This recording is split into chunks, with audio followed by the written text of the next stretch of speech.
número 166 del Grupo de Interés Científico y Cultural de CECIMIN, cronología de la reforma a la salud. El conferencista es el académico Germán Redondo y nos va a hacer la moderación el académico David Vázquez Aguad. ¿Quién es Germán Redondo? Muchos de los que estamos lo conocemos, pero pues hay personas que seguramente no saben quién es. Médico cirujano de la Universidad Industrial de Santander, especialista en obstetricia y ginecología de la Universidad Nacional, diplomado en seguridad social para directivos en la Universidad Jorge Tadeo Lozano, profesor asistente y asociado con experiencia de más de 20 años en la docencia en pre y posgrado en la Universidad del Bosque de Bogotá. Fue decano del programa de medicina de la UAN en Bogotá, Universidad Antonio Nariño, y fue miembro del Consejo Nacional de Seguridad Social de Salud durante 10 años. Germán se ha desempeñado como asesor médico del Ministerio de Salud, del Defensor del Pueblo y más recientemente del actual secretario distrital de Salud. Actualmente es magistrado del Tribunal de Ética Médica en Cundinamarca, miembro de número de la Academia Nacional de Medicina y coordinador de la Comisión de Ética de la Academia de Medicina y del Comité de Asuntos Legislativos. Ahora vamos a decir algo de el coordinador, el doctor David Vázquez Aguad. Esto parece un congreso de ginecólogos, un médico cirujano, especialista en ginecología y en obstetricia, en perinatología y desarrollo humano, en epidemiología, en densitometría clínica y en seguros y seguridad social. Es profesor de la Facultad de Medicina de la Pontificia Universidad Javeriana en Bogotá. David es experto latinoamericano en menopausia y climaterio, maestro latinoamericano en endocrinología y ginecología, y miembro de número y actualmente vicepresidente de la Academia Nacional de Medicina de Colombia. David es expresidente y miembro honorario de la Asociación Colombiana de Menopausia, board member de la International Academy of Human Reproduction, honor member de la World Society of Cosmetic Gynecology, fellow del American College of Obstetricians and Gynecologists. David ha publicado 9 libros, 4 consensos, múltiples capítulos en libros de ginecología y obstetricia, múltiples publicaciones en revistas indexadas, múltiples intervenciones en eventos científicos nacionales e internacionales y jurado de varias revistas científicas en español e inglés. Tenemos hoy 2 personas muy conocedoras del tema, quienes van a hablar. Primero el doctor Germán Redondo y pues David va a hacer toda la moderación. Entonces, como es pues nuestra costumbre, le paso la palabra al moderador, a David, y él hará algunos comentarios y nos dirá cómo va a ser la reunión. Nuevamente, muchas gracias, David y Germán, y en este momento tenemos por Zoom 38 participantes. Doctor Ramírez, el doctor David Vázquez se le cayó la conexión por un momento. Ya veo que ya ingresó. Bueno, es que está en el aeropuerto del Dorado porque sale ahorita más tarde fuera del país. Pero sí, ya está David conectado.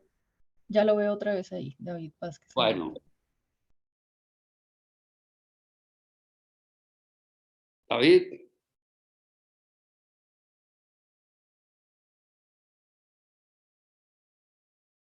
Vamos a ver, si no le pasamos la palabra a Germán. El micrófono está apagado. David. ¿Estás sin micrófono? Ahora sí, mejor. Sí, David, perfecto, tienes la palabra. Ok, mil gracias.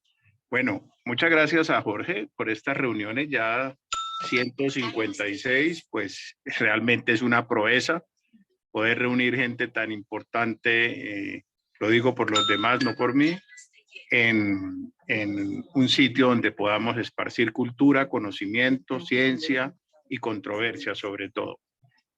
También para mí es un gusto estar con el académico Germán Redondo, actual coordinador de la Comisión de Ética de la Academia Nacional de Medicina y una de las personas que más sabe de este tema en Colombia, yo me atrevería yo a decirlo. Quiero que me confirmen que me están escuchando bien. David, sin ningún problema, te estamos escuchando. Ok, perfecto. Bueno, entonces, uno de las de campaña del doctor, pues fue la reforma. Realmente lo que simplemente es un cumplimiento de una promesa de campaña que él hizo. El cumplimiento de una promesa de campaña que él hizo. Entonces, lo primero que no podemos... Aló. Sí, se me escucha bien y se me ve bien la imagen, qué pena. No, no se está viendo bien la imagen y a veces entra con eco. Espera un momentico, lo resuelvo. Es que estoy conectado al teléfono. Lo resuelvo. Es que estoy conectado al teléfono. Ahí se ve mejor. Perfecto. Perfecto.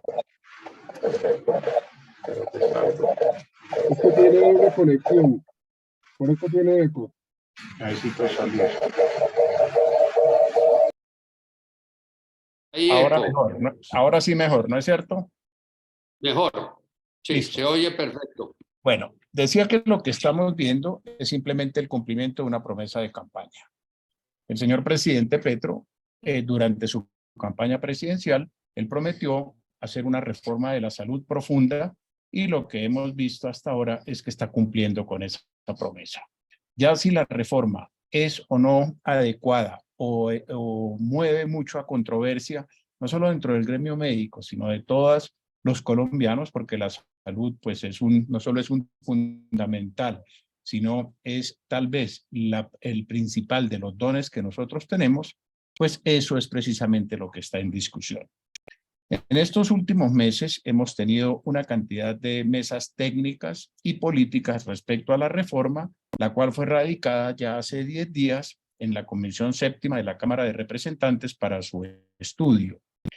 Entonces, en este momento realmente el tema está en manos de los políticos, ojalá para bien.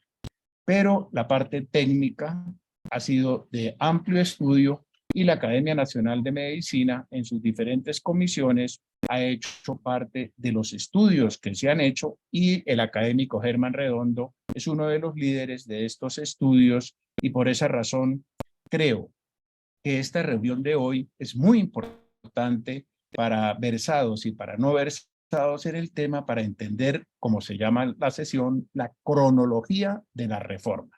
Desde cuándo empezó, su trayecto, cómo ha sido, sus diferentes aristas que se han tocado, los puntos más álgidos y finalmente en qué estamos hoy, que es una semana, digamos, muy importante desde el punto de vista político para definir si tiene o no los votos necesarios para salir avante en esta comisión.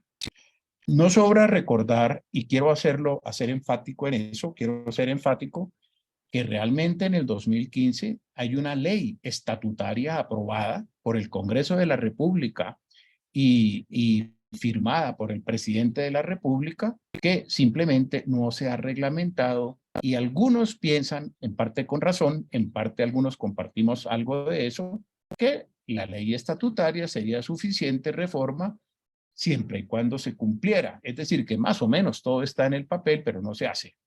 Pero ese es motivo de controversia y yo no quiero extenderme más, sino darle la palabra a que el académico Germán Redondo nos hable de la cronología de la reforma desde el principio, cuando empezó a gestarse, el trámite que ha tenido y las implicaciones, porque en eso Germán es experto y lo admiramos por eso, que puede tener esta reforma sobre nosotros, los médicos y el personal de salud, sobre los colombianos y sobre todo sobre el futuro de nuestros hijos, nietos, pacientes, etcétera, que se van a ver afectados de una manera muy importante por las decisiones que se tomen hoy.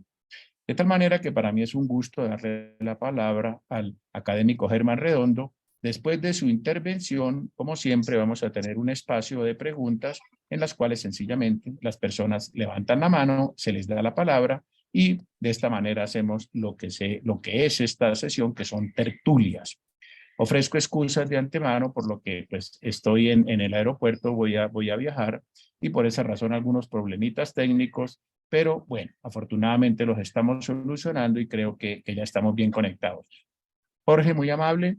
Muchas gracias, Germán Redondo. Y muchas gracias a todos los que nos acompañan, desde el académico profesor Fernando Sánchez Torres, uno de los padres, tal vez el más importante de la ley estatutaria, y otras personas que veo que están participando y que seguramente enriquecerán este debate, que, como todos los debates de este grupo, es muy importante para todos nosotros. Muchas gracias y adelante, académico Germán Redondo.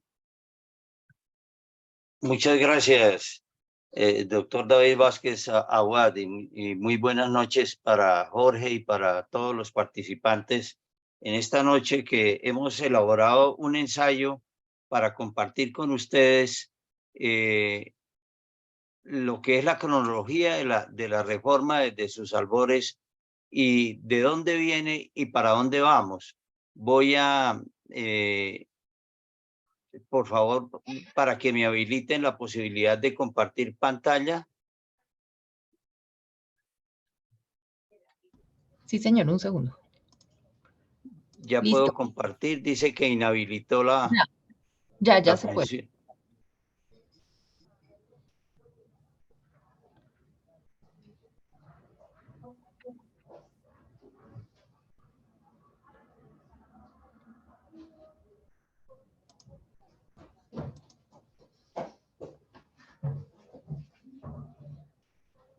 Ya. Sí, ya lo estamos viendo.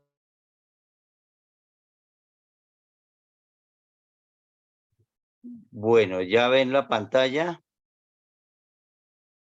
Sí, señor.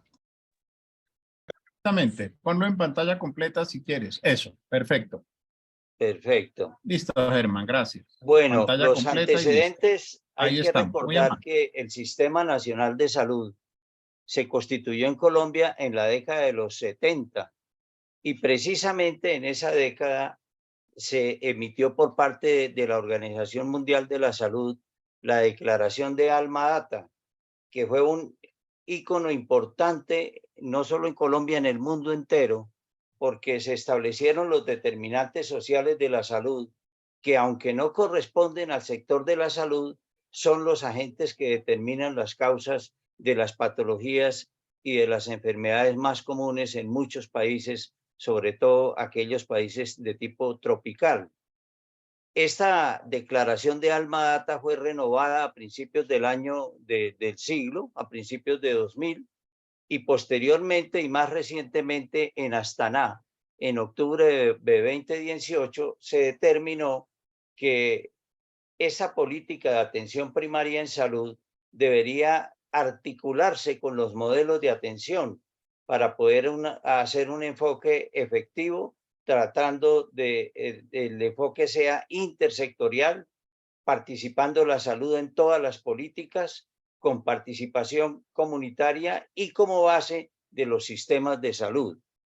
En Colombia, en la Constitución de 1991 fue bastante generosa en los artículos 42 al 52 para desarrollar los conceptos de salud y de seguridad social que estaban íntimamente ligados. Específicamente, el artículo 48 determina que la seguridad social es un servicio público de carácter obligatorio que prestará el Estado bajo la dirección, coordinación y control de este, y que el Estado, con la participación de los particulares, ampliará progresivamente la cobertura de seguridad social que comprenderá la prestación de los servicios en la forma que determine la ley.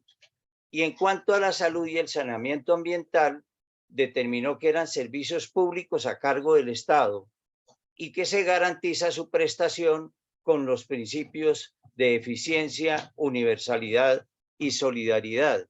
Con base en esta Constitución, en la década del 90 hubo una cantidad de transformaciones en el campo de la salud, de la seguridad social, de tema laboral, de educación y de pensiones. Y se materializaron fundamentalmente en la Ley 100 del año de 1993, con sus 4 libros. El primer libro sobre el Sistema General de Pensiones, el segundo sobre el Sistema General de Seguridad Social en Salud, el tercero con el Sistema General de Riesgos Laborales y el cuarto sobre servicios sociales complementarios.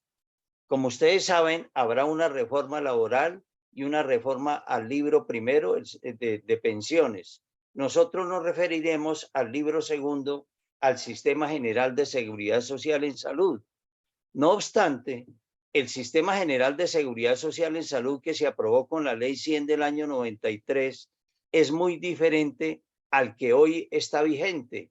Median la Ley 715 del año 2001 sobre recursos y competencias, la Ley 1122 de 2007 que definió el aseguramiento, las funciones de las empresas administradoras de planes de beneficios, limitó la integración vertical a un 30%, estableció la libertad de escogencia y la portabilidad nacional, entre otros muchos temas.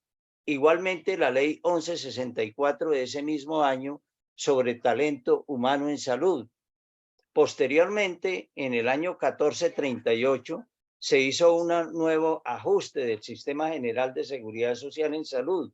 La Ley 1438 tiene mucho que ver con temas de salud pública y desarrolla conceptos básicos de acuerdo a la Organización Panamericana de la Salud y la OMS sobre atención primaria en salud.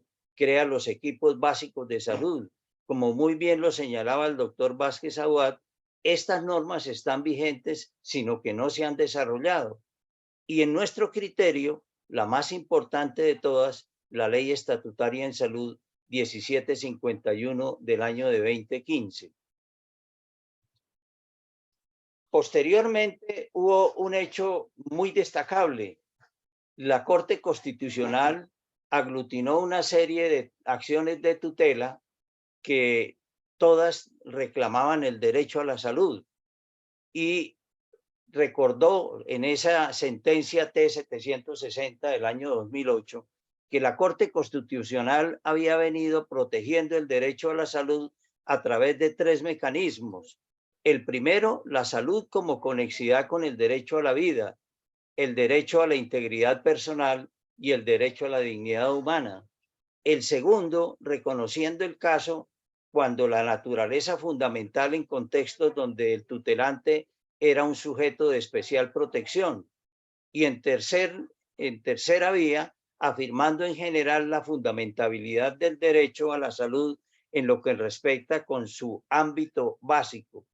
Pero la sentencia T760 fue más allá y declaró el derecho a la salud como un derecho constitucional fundamental, es decir, de primer orden y ya no por conexidad con el derecho a la vida.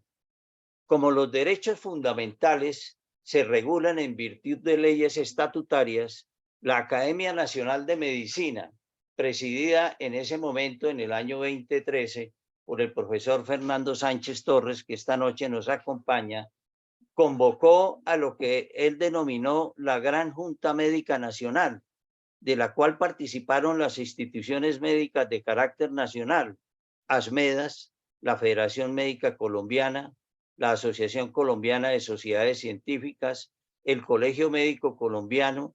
Después se vinculó la Asociación Colombiana Médica Estudiantil y la Asociación Nacional de Internos y Residentes, en ese momento presidida por la hoy ministra de Salud y Protección Social, doctora Carolina Corcho Mejía. Esa gran Junta Nacional se hizo la tarea de elaborar un proyecto de ley que reglamentara, que regulara el derecho fundamental a la salud con base en la sentencia de la Corte Constitucional. Y fue el propio profesor Fernando Sánchez Torres quien entregó personalmente al señor presidente de la República de la época el proyecto de ley estatutaria en salud para regular el derecho fundamental a la salud, lo que dio origen al proyecto de ley 209 de 2013. Y ese proyecto de ley fue debatido ampliamente en el Congreso de la República hasta dar origen a la ley. Pero todas las leyes estatutarias en salud deben recibir primero, antes de la sanción presidencial, un visto bueno, un aval por parte de la Corte Constitucional. Y la Corte Constitucional emitió la sentencia C-313 del año de 2014, magistrado ponente Gabriel Eduardo Mendoza Martelo. Y así con algunas observaciones, se aprobó el proyecto de ley 209 y en el año el 15 de abril de 2015 se dio origen a la ley estatutaria en salud 1751 de ese año. Así nació entonces la ley estatutaria en salud. Para la Academia Nacional de Medicina, la ley estatutaria en salud se constituyó en uno de los adelantos más significativos que puede registrar la historia de la salud en Colombia, y es la solución a muchos de los problemas que han venido aquejando al Sistema General de Seguridad Social en Salud en su desarrollo. No obstante, estamos cumpliendo 8 años de emitida la ley estatutaria en salud. No se han realizado los cambios necesarios en el sistema para que el goce efectivo del derecho fundamental sea una realidad para todos los residentes en el país, como lo predica la ley estatutaria en salud. Nuevamente, la Academia Nacional de Medicina, a través de la Comisión de Salud y del Comité de Asuntos Legislativos que me honro en presidir, convocó inicialmente a la Gran Junta Médica Nacional. Luego se unieron otras instituciones, inicialmente fueron 12 instituciones, ya somos 19 instituciones que desde junio del año 2021 hemos venido preparando y estudiando lo que se denominó los acuerdos fundamentales para el pleno desarrollo de la ley estatutaria en salud. Tomamos como base la sentencia C-313 de la Corte Constitucional. Tomamos como base 89 recomendaciones que emitió una comisión integrada por la Academia Nacional de Salud, la Academia Nacional de Medicina y el Ministerio de Salud, para estudiar cómo debería desarrollarse la ley estatutaria en salud, así como diferentes pronunciamientos de distintas organizaciones. Y emitimos los 14 acuerdos fundamentales. Acuerdos fundamentales que en términos generales buscan el pleno desarrollo de la ley estatutaria en salud y específicamente el desarrollo del sistema de salud con todo lo que el Estado disponga para garantizar el derecho a la salud, tal como lo predica el artículo 4 de la ley estatutaria. Definir el alcance del derecho fundamental a la salud al tenor de la Corte Constitucional. Proponemos la constitución del Consejo Nacional de Salud no como un convidado de piedra, sino como una institución en la cual participen todos los estamentos y tenga capacidad de decisión.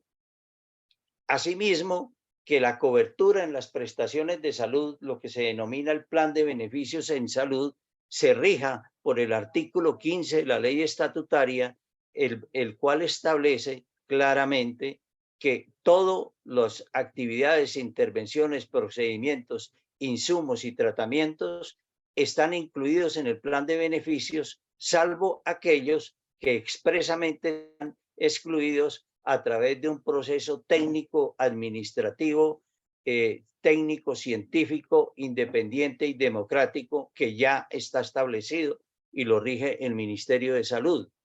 Que la base de ese sistema sea la atención primaria en salud, como lo se ha predicado desde Alma Ata y más recientemente en Astana.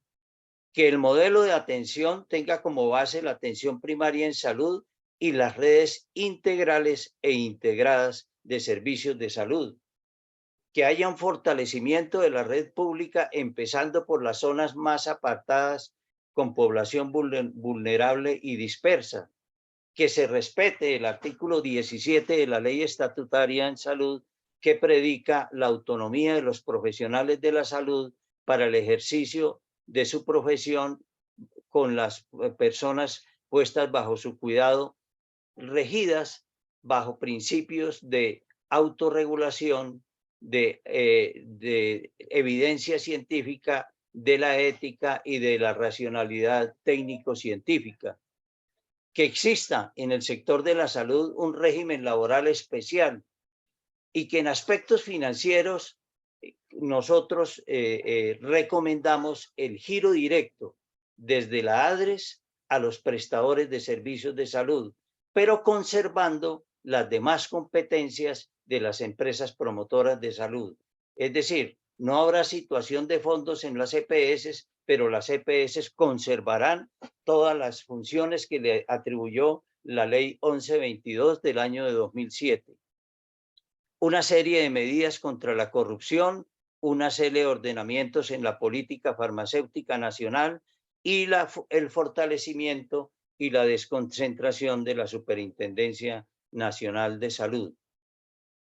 Esos acuerdos fundamentales fueron presentados al gobierno, al Congreso, a la opinión pública, el 3 de diciembre del año de 2021 en una rueda de prensa que se hizo en el salón principal de la Academia Nacional de Medicina, donde participaron pues todos los presidentes de las entidades que constituyen ese grupo de acuerdos fundamentales. Pero no nos quedamos ahí. Una vez iniciada la campaña, porque los acuerdos fundamentales vienen desde antes de la campaña, no tienen ninguna inclinación política, fueron hechas con un sentido académico, imparcial, buscando simplemente el mejor modelo de atención en salud con base en lo establecido en la Ley Estatutaria en Salud. El 5 de mayo ya del año 22, en la campaña presidencial, se hizo un Foro Nacional de Salud, también en la Academia Nacional de Medicina, donde se invitó a todas las campañas presidenciales. De las 7 campañas en ese momento vigentes, 5 asistieron y todas acogieron con beneplácito los acuerdos fundamentales presentados por el grupo de estudio.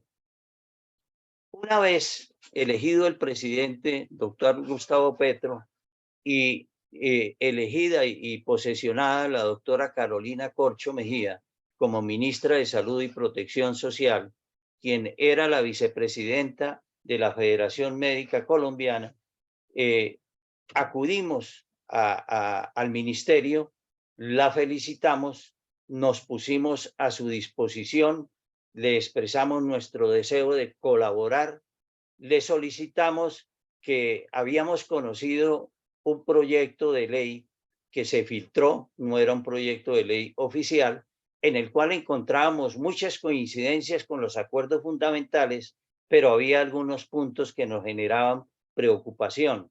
Le ofrecimos la oportunidad de trabajar en mesas técnicas para nosotros hacer sugerencias y ajustes a ese proyecto o al que se tuviera en consideración en el Ministerio de Salud y Protección Social.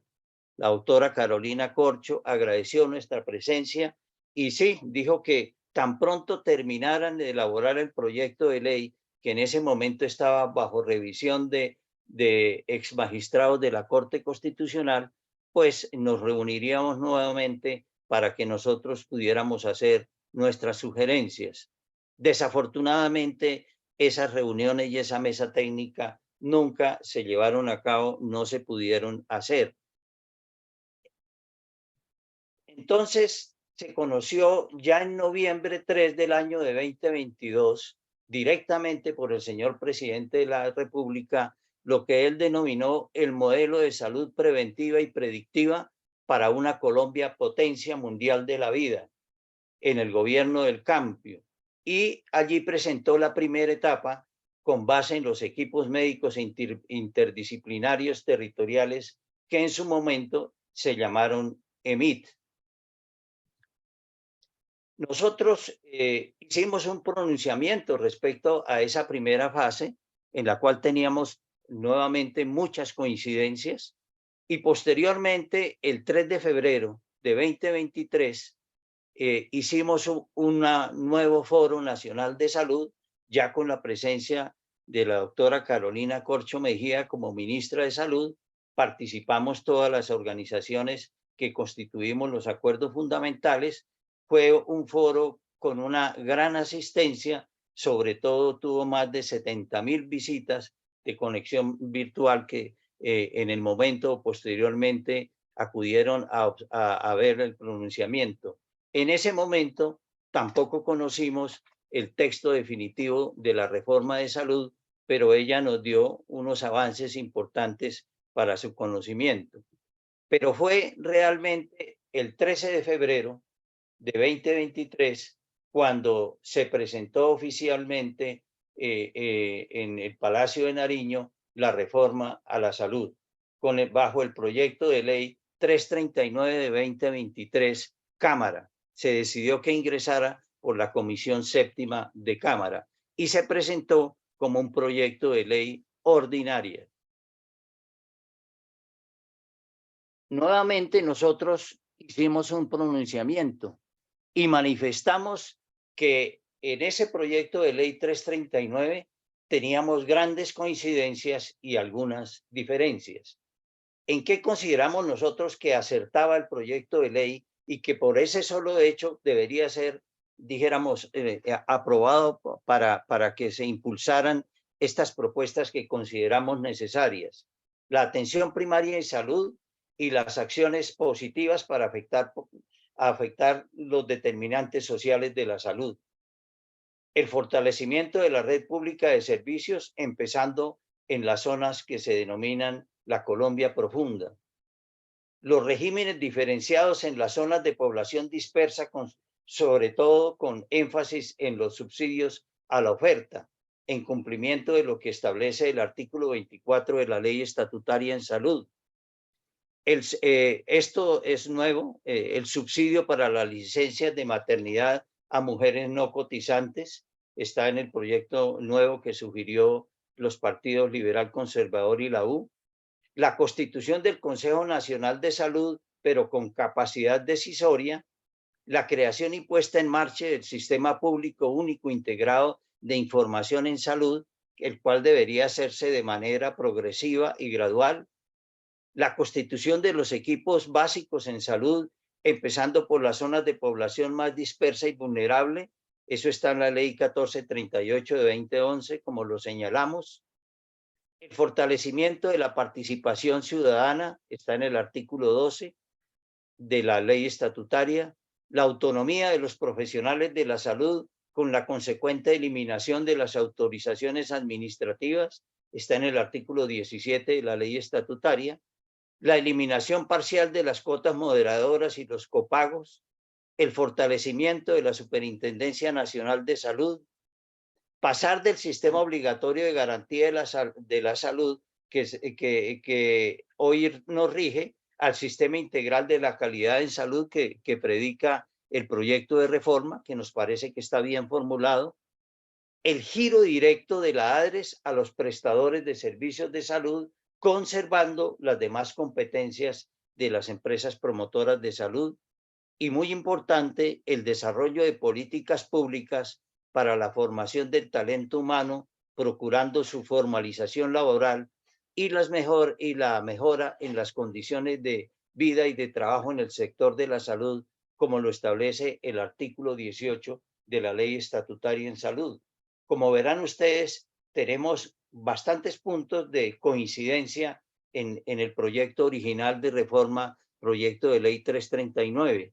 No obstante, ese proyecto original también nos generó preocupaciones e igualmente las señalamos en su momento. Esas preocupaciones son las siguientes, grosso modo. Primero, la gran proliferación de nuevas entidades del orden nacional, entidades del orden regional, distrital, departamental y municipal, muchas de ellas con competencias sobrepuestas, lo que genera, desde nuestro punto de vista, colisión de competencias entre ellas y se crea mayor burocracia. Y burocracia innecesaria. La reorganización de la ADRES.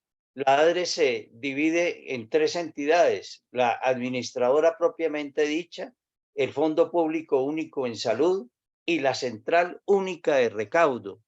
Esa Central Única de Recaudo entrará a ser lo que hoy hacen las empresas promotoras de salud a través del sistema financiero en los trabajadores del sector formal de la economía y a través de la planilla integral de liquidación de aportes PILA en el caso de los trabajadores independientes. Lo hará directamente la ADRES a través de esa Central Única de Recaudo. Y la ADRES, según la propuesta original, se dividía o se divide en 7 regionales y en 33 oficinas. Y repasando nosotros las funciones que tienen las empresas administradoras de planes de beneficios que hoy mal o bien o regular hacen las EPS, todas ese tipo de funciones, o las funciones principales, las asumía la ADRES nacional, la ADRES regionales, las oficinas departamentales, los fondos regionales y los centros de atención primaria en salud, porque el propósito era que las EPS se fueran marchitando progresivamente, entregando su población afiliada hasta su desaparición. Es decir, había un proceso de liquidación de las EPS.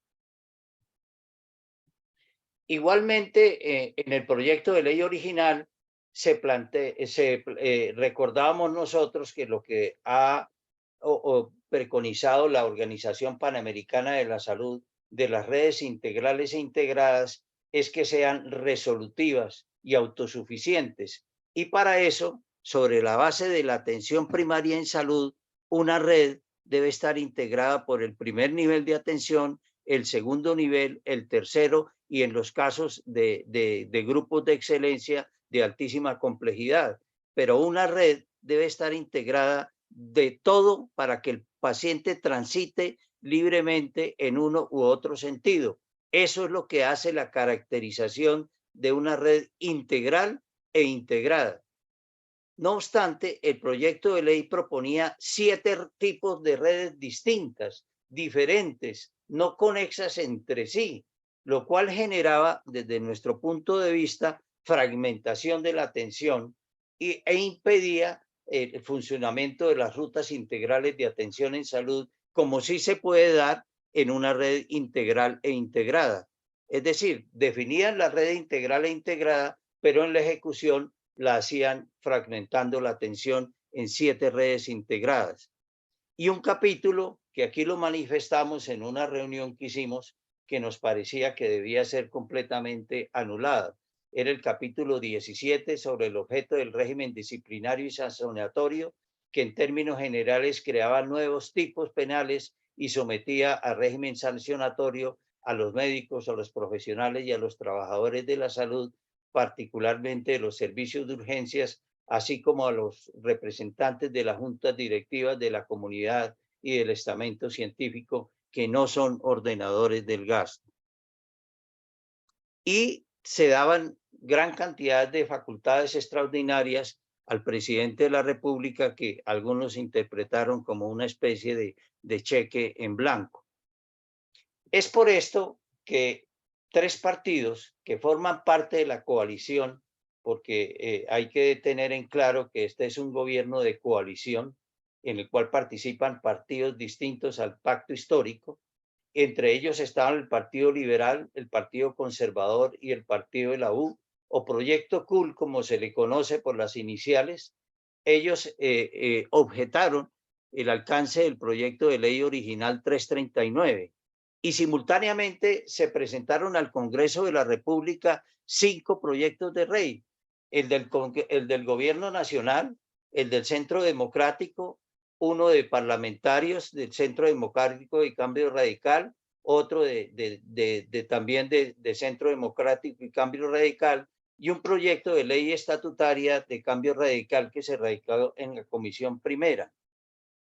El 21 de marzo de 2023, ya de este año, la Comisión Séptima emitió la resolución 006, en virtud de la cual se acumularon los proyectos de ley 339, 340, 341 y 344 2023 de Cámara, junto con el del gobierno, el 339. No se incluyó el proyecto de ley estatutaria porque ese va vía Comisión Primera.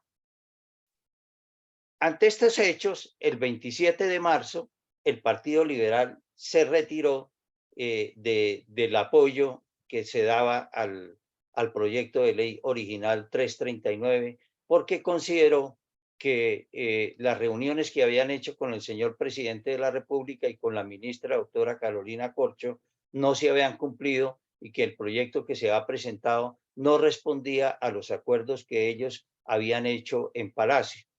Igualmente, el 28 de marzo, el día siguiente, se retiraron los partidos Conservador y la U por la misma razón. Juntos, los tres partidos suman 38 senadores y 35 representantes. Es decir, sin los votos de los tres partidos, el proyecto no podía pasar. Prácticamente estaba ahogado, se habló de que se iba a ahogar y se propusieron nuevas reuniones. A esas nuevas reuniones ya no asistió el Partido Liberal. Pero el viernes 31 de marzo, es decir, esa misma semana, a final de semana, y prácticamente de abrebocas a la Semana Santa, se presentó la ponencia para primer debate del proyecto de ley 339, Cámara y acumulados. Y se presentó extrañamente con la firma de un representante conservador y un representante del partido de la U. El señor presidente, ante el retiro de los partidos tradicionales y el partido de la U, señaló que iba a trabajar voto a voto en la Cámara. Cada uno de los representantes iba a ser contactado para tratar de allegar los votos necesarios. Y parece que esa estrategia, que algunos han denominado lentejismo, le funcionó por lo menos para la firma de la ponencia para primer debate. Y esa ponencia tiene el siguiente contenido muy en términos generales. La ponencia en la exposición de motivos señala hechos importantes, que en el año 2009 las EPS habilitadas debían al sistema, debían a los prestadores de servicios 4.1 billones, en tanto que en 2023 esa suma ascendía a 16.6 billones de pesos, que junto con las EPS en liquidación, las EPS liquidadas, sumaba más de 23 billones de pesos, según datos de la Superintendencia Nacional de Salud. Señala también la exposición de motivos que en el año 2010 habían 73 EPS y en el 2022 30 EPS. Actualmente hay 27 y 14 de ellas están en riesgo de iniciar proceso de liquidación. 7 EPS se encuentran en vigilancia especial, 2 en programa de recuperación, 1 en intervención forzosa para procesos de liquidación y solo 6 EPS cumplen con los estándares financieros exigidos por la normatividad vigente, según la ponencia, es decir, por los requisitos de permanencia. También señala la ponencia algunos datos interesantes, la forma como ha venido creciendo la participación del gasto total en salud en relación con el Producto Interno Bruto. Desde comienzos de siglo, que estaba en 5.3, como porcentaje del PIB, hasta llegar a 2021 en 7.6, con un pico en 2020 de 8.2 por el tema del mayor valor causado por la pandemia. E igualmente destaca la ponencia en la parte de exposición de motivos que el gasto de bolsillo en Colombia, es uno de los hechos importantes, se ha disminuido dramáticamente desde que se implementó la Ley 100 del año de 1993, teniendo un gasto de bolsillo en comparación con la región de los más bajos. Y también llama la atención, dijéramos, cómo la ponencia del proyecto de ley señala cuáles son las causas de los gastos excedidos de las EPS en la atención de salud de la población afiliada. Y dice que se debe a inclusión de nuevas tecnologías, al envejecimiento de la población y el aumento de las frecuencias de uso. Del año 2010 al 2017 ingresaron 510 nuevas tecnologías. Hay que señalar que parte de eso se debe a la ley estatutaria en salud, específicamente el artículo 15, que como dijimos, incluye en el plan de beneficios en salud todo, con excepción de lo que expresamente está excluido. La cobertura actual es del 99% de las nuevas tecnologías por el sistema, ya sea por el plan de beneficios en salud o por los presupuestos máximos, más el pago de rezagos en el MIPRES. Con el envejecimiento de la población ha aumentado el gasto en procedimientos en un 37% y de consultas en un 35%, señala la ponencia. Hay también, y relata como un hecho importante la ponencia, la diferencia de ingresos entre el régimen subsidiado y el régimen contributivo, siendo que ambas tienen el mismo plan de beneficios en salud. Los recursos para la administración del régimen contributivo, como ustedes saben, es del 10% y en el régimen subsidiado es del 8%.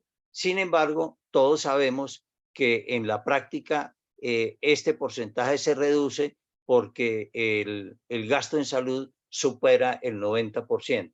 En algunos casos, la siniestralidad, como se le denomina, supera el 100% de los ingresos por concepto de UPC de algunas empresas promotoras de salud.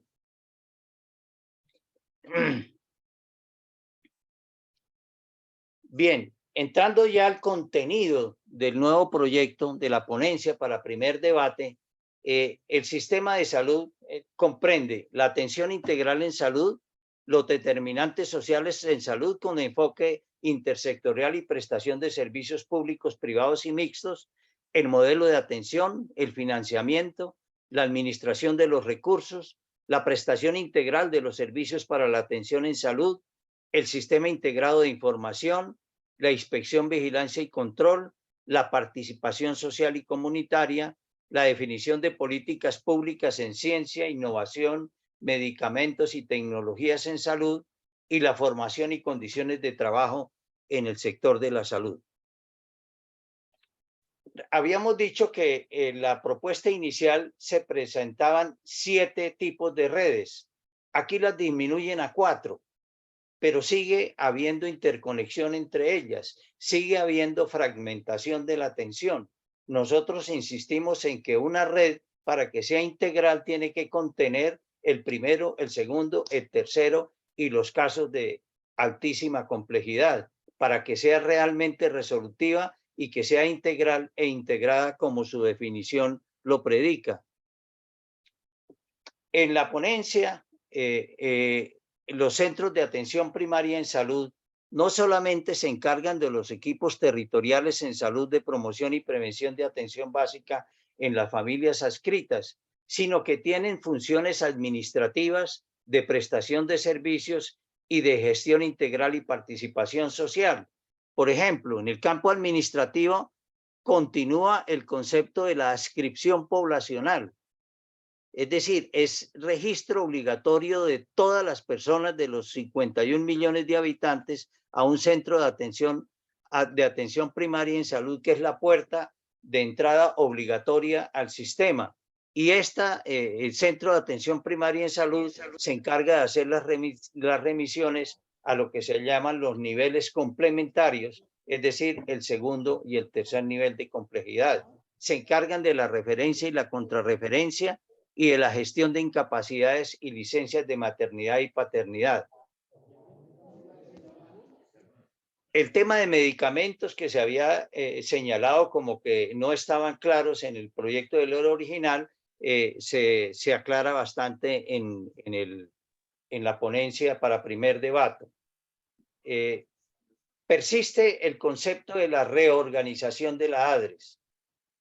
La ADRES gestionará la cuenta única de recaudo, es decir, persiste esa propuesta de las cotizaciones obligatorias. La ADRES garantizará el flujo y la administración de control de los recursos del sistema de salud, ejercerá algunas funciones de manera desconcentrada y administrará los fondos cuentas regionales. También le corresponde administrar los recursos de las unidades de gestión parafiscal y de pensiones, y se constituye en el pagador único universal de manera gradual. Que fue un punto de mucha discusión con el proyecto CUL, la ADRES no solamente reconoce la deuda, sino que la audita y la paga. Ese es un punto medular, es decir, esa gestión ya no la van a hacer las EPS, sino que la ADRES asume esas funciones de reconocer, auditar y pagar y contratar a las redes y a los prestadores de servicios de salud. Continúan los fondos departamentales, el fondo cuenta regional, y se va a establecer, hay una modificación de la unidad de pago por capitación. Ustedes saben que hoy en día la unidad de pago por capitación incluye todo el plan de beneficios en salud y los gastos de administración, y son el 8 y el 10%, como ya lo señalamos. Aquí el per cápita es solamente para el segundo y el tercer nivel de complejidad, porque el primer nivel, que está representado en los centros de atención primaria en salud, será financiado con subsidios de oferta. Y será la ADRES la que autorice el pago de los servicios de mediana y alta complejidad según tarifas que definirá el Ministerio de Salud y Protección Social. Esas tarifas tendrán piso y tendrán techos. Es el nuevo manual tarifario que lo organizará el Ministerio de Salud y Protección Social.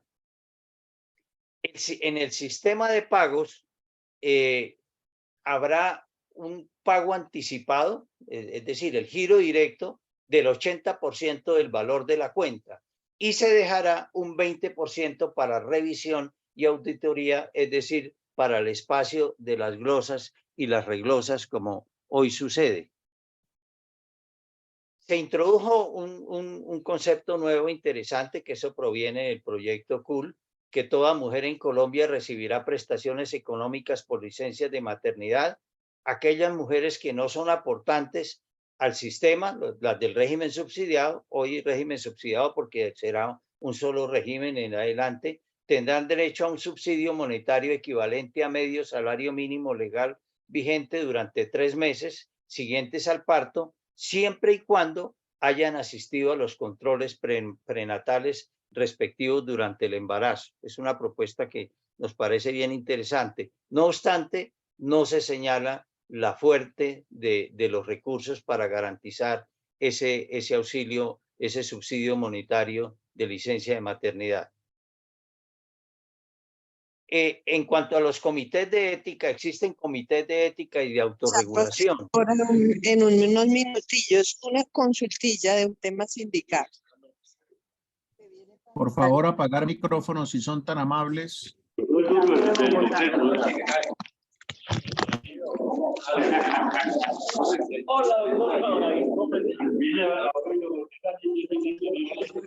Por favor, apagar micrófonos, por favor. Se crean comités institucionales de ética y comités de autorregulación médica, y en esto llamamos la atención. Siempre en la Academia Nacional de Medicina, en los tribunales de ética médica, la esencia es que esos comités sean por pares. Aquí los constituyen con personal profesional y no profesional de la misma institución, representantes de las comunidades y de abogados especialistas en ética médica y bioética.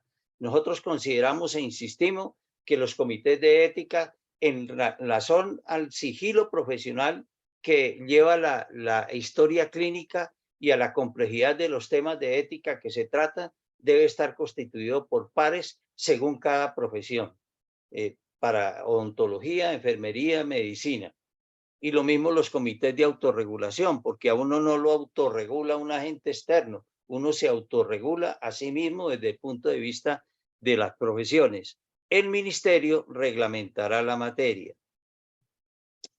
Y en los capítulos finales se habla de la transformación de las EPS, porque en este proyecto ya no se habla de la liquidación de las EPS, aunque ustedes verán que en la medida que le han quitado la mayor parte de sus funciones esenciales, las marchitan progresivamente y finalmente el destino, como yo lo veo, salvo opiniones en contrarias, es que van a terminar también liquidadas.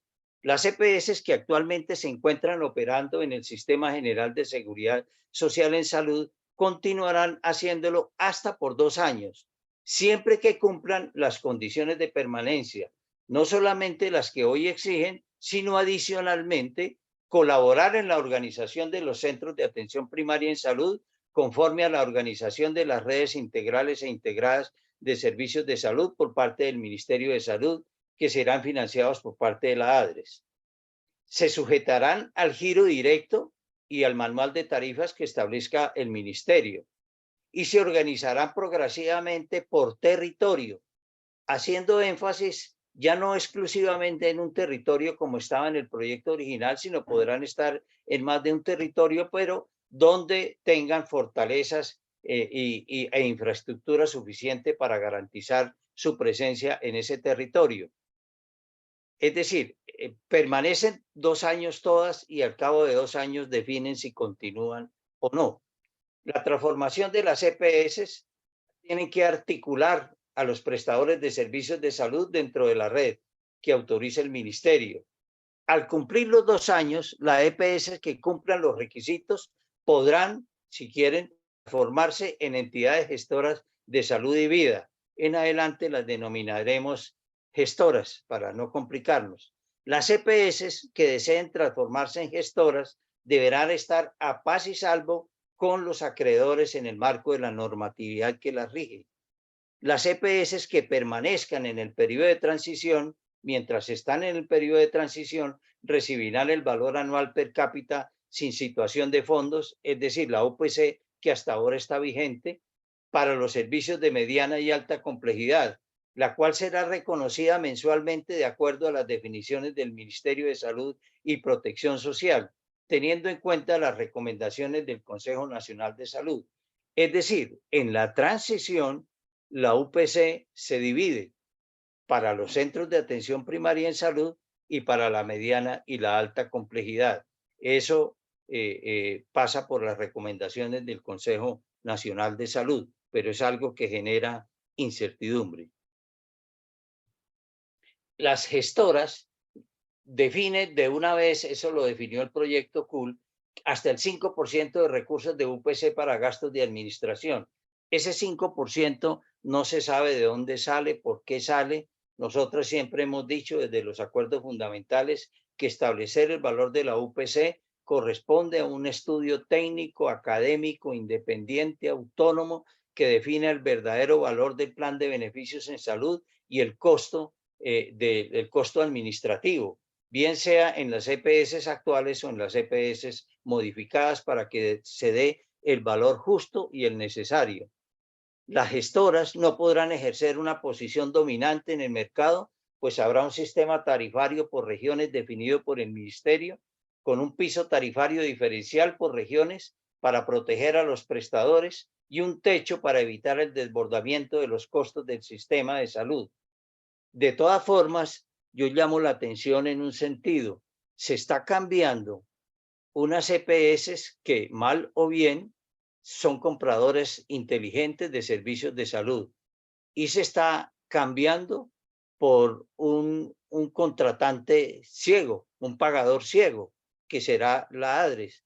Eso sucedió alguna vez en el Ministerio de Salud y Protección, en el Instituto Colombiano de los Seguros Sociales. Ustedes recordarán en la época del doctor Alonso Gómez Duque, cuando era ministro, y eso genera un desbordamiento de la facturación en todas las EPS del país, que en parte contribuyó en la quiebra del Seguro Social. Las gestoras no podrán tener integración vertical en los niveles 2 y 3, sí lo podrán hacer y al contrario, les recomiendan que, o les obligan más bien, a que constituyan centros de atención primaria en salud, porque en el momento hay muy pocos y se necesitan muchos. Es decir, de alguna manera persiste esa obligación paradójica de contribuir a su propia liquidación. Solo podrán operar en los territorios donde hayan tenido autorización como EPS y donde tengan mayor desarrollo de su capacidad de operación. Entonces, ¿cuáles son las funciones que le quedan a las EPS?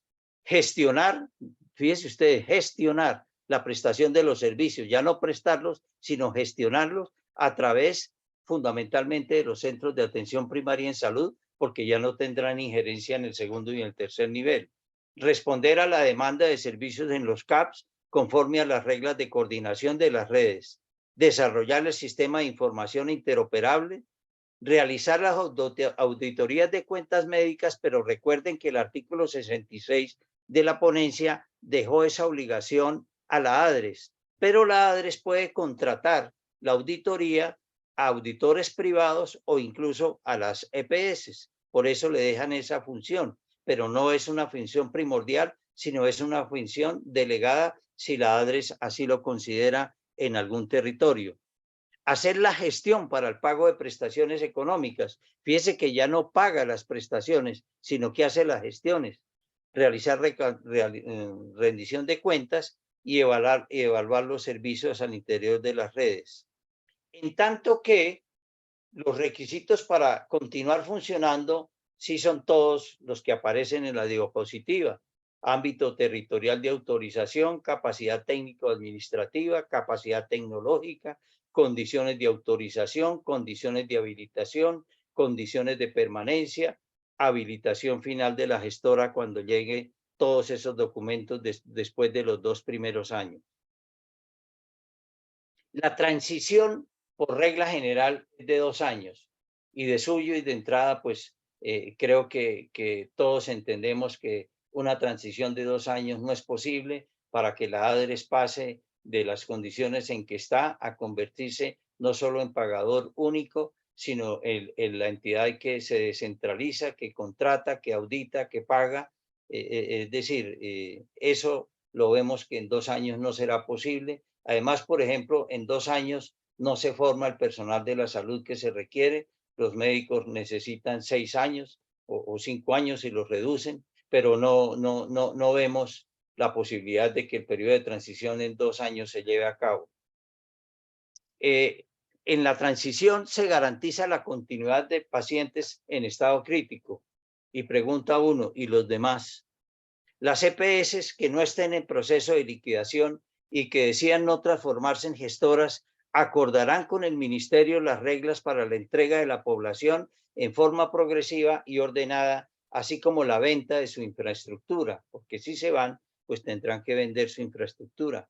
Las EPS que cumplen los requisitos de permanencia y habilitación, los nuevos y los antiguos, al momento de expedición la presente ley, no podrán cesar su operación de afiliación y atención en salud hasta que se realice una entrega ordenada de sus afiliados a las instituciones previstas en la ley.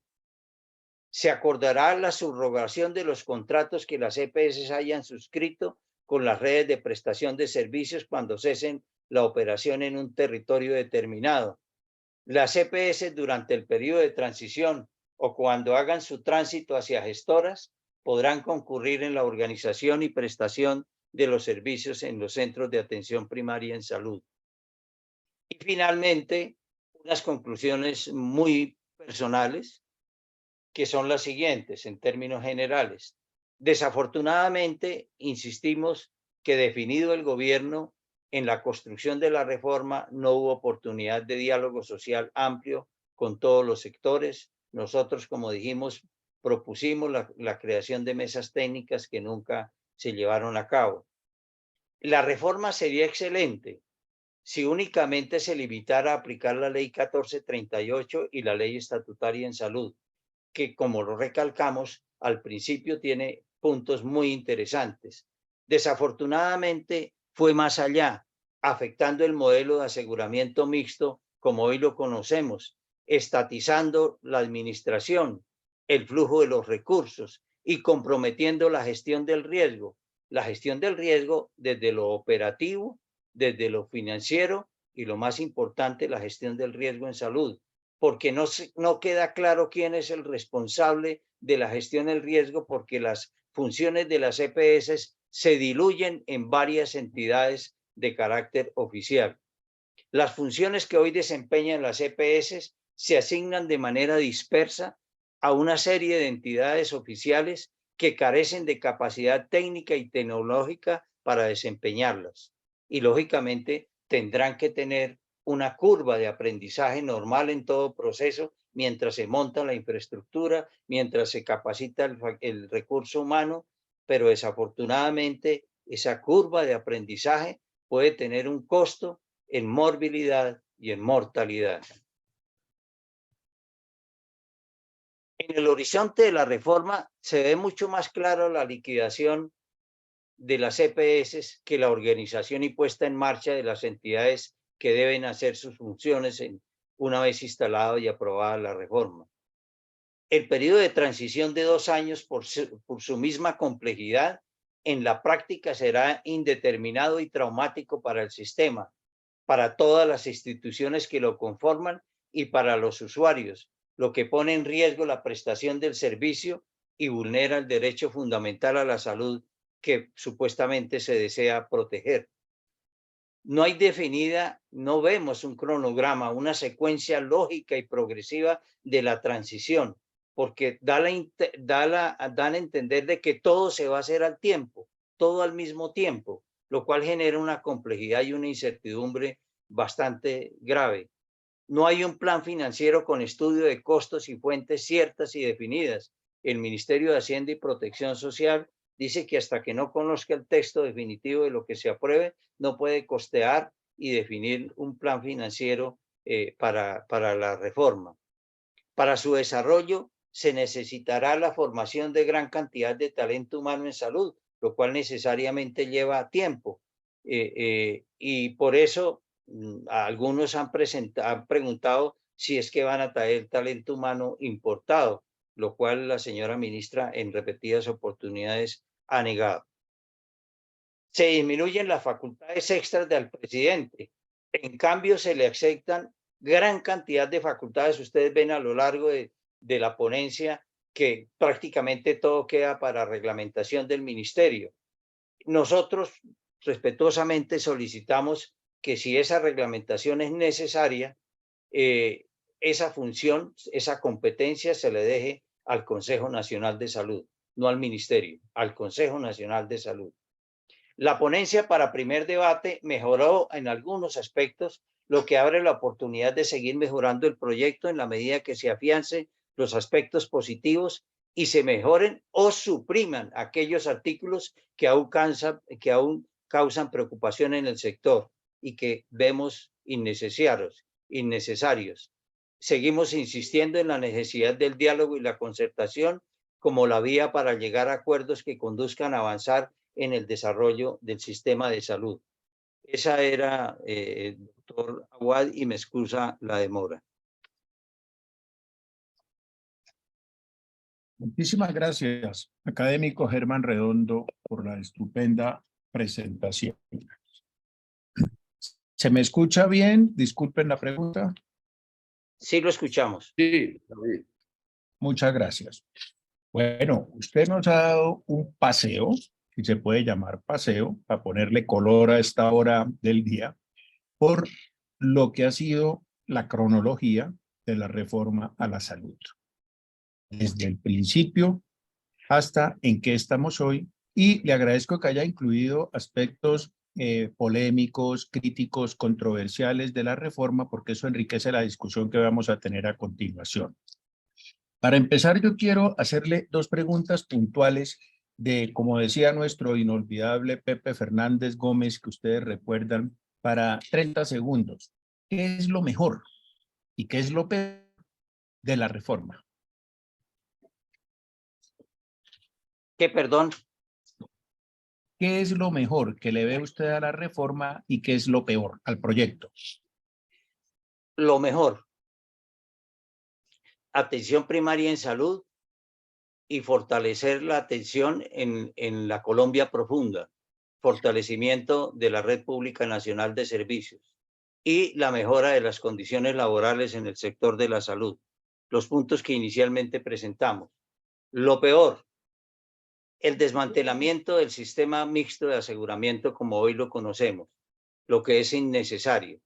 Solamente con que se aprobara el giro directo de la ADRES a los prestadores de servicios de salud y se dejaran quietas las funciones que desempeñan las EPS de acuerdo con la ley 1122, sería suficiente. Mil gracias. Y lo segundo que quería comentar o preguntarle antes de darle la palabra al auditorio es, me quedaron dos cosas de las conclusiones que estuvieron espectaculares. Los que somos perezosos para leer literatura médica solo leemos los abstracts y como mucho al final las conclusiones, ¿sí? Como para avanzar en el conocimiento. Me llamó la atención lo de estatizando la salud. ¿Considera usted que esto significa una ideologización excesiva de este proyecto? Pues como usted lo dijo al principio, doctor, eso fue lo que prometió el presidente Petro en su campaña.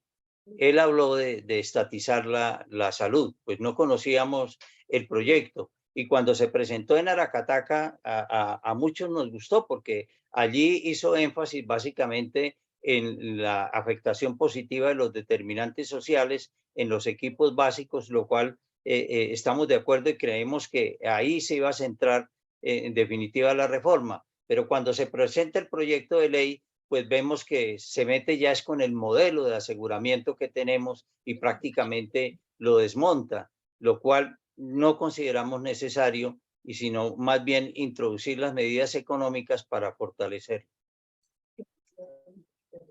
Se habla de altos costos en la morbimortalidad que puede conllevar este proyecto de reforma. Eso sí le pone a uno los pelos de punta, Germán.